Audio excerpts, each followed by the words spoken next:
పాసి నోట సంపాదిస్తే బంగారు నోట తిన్నట్లుగా అధిక వడ్డీలకు ఆశపడి కొంతమంది వడ్డీ వ్యాపారస్తులను గుడ్డిగా నమ్ముతున్నారు. తీరా సదరు వ్యక్తి మోసం చేయడంతో లాభోదీపమంటూ పోలీసులను ఆశ్రయిస్తున్నారు.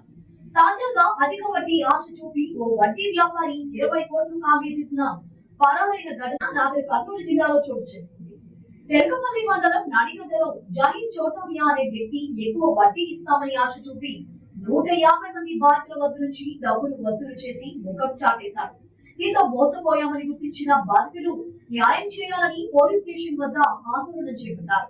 బాధితుల ఫిర్యాదు మేరకు పోలీసులు కేసు నమోదు చేసి దర్యాప్తు చేపట్టారు. నా పేరు ఫరీద్, మొహమ్మద్ ఫరీద్.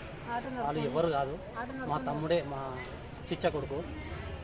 అయితే నమ్మించి నేను ఆటో నడుపుకొని బతికేటోడిని. నేను ₹1,00,000 దేనా, లక్షకు 20,000 ఇప్పిస్తా. 20,000 ఇప్పించిండు. ఇప్పించిన దాకా 2 నెలల్లో 3 లక్షలు అవుతాయి, 4 లక్షలు అవుతాయి అని మీ సడ్డగుణం కాదదే. నీకు దొరకకుంటే పక్కన ఊర్లో అడిగి చూడు.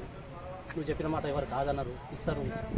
బంగారం పెట్టి అది పెట్టి ఇది పెట్టి మొత్తం అమౌంట్ మొత్తం 15 లక్షలు ఇచ్చిన. 15 లక్షలు ఇచ్చిన తర్వాత ఇయ్యాల ఇస్తా, రేపు ఇస్తా, నెలకిస్తా, 2 నెలలకి ఇస్తా. నా మీద నమ్మకం లేదు అన్న. నీకు నేను ఈ పరిస్థితుల్లో నీకు అది ఏం చేయను. నేను నువ్వు డబ్బులు ఇస్తా అని నాకు ఈ కొల్లాపూర్ చౌరస్తాలో ఉన్న డబ్బులు ఇస్తా అని రమ్మని చెప్పిండు. దానివల్లనే ఆ మధ్యలోనే రాగానే నాకు ఈ గగ్గలపల్లి నాకు యాక్సిడెంట్ జరిగింది.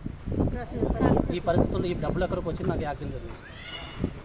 నేను ఆ డబ్బులు అడిగినాక ఇంటికి వచ్చి అడిగిండు, వచ్చి నాకు చూసి నీ బాధ నేను అర్థం చేసుకున్నానా, నీ డబ్బులు ఎక్కడ నేను ఇస్తా, నా మీద నమ్మకం పెట్టు అని చెప్పి వెళ్ళిపోయాడు. ఇప్పుడు మళ్ళీ అదే మాట్లాడడానికి నాగరికంకు రప్పించుకున్నాడు. రప్పించుకున్న తర్వాత పరారులో ఉండు.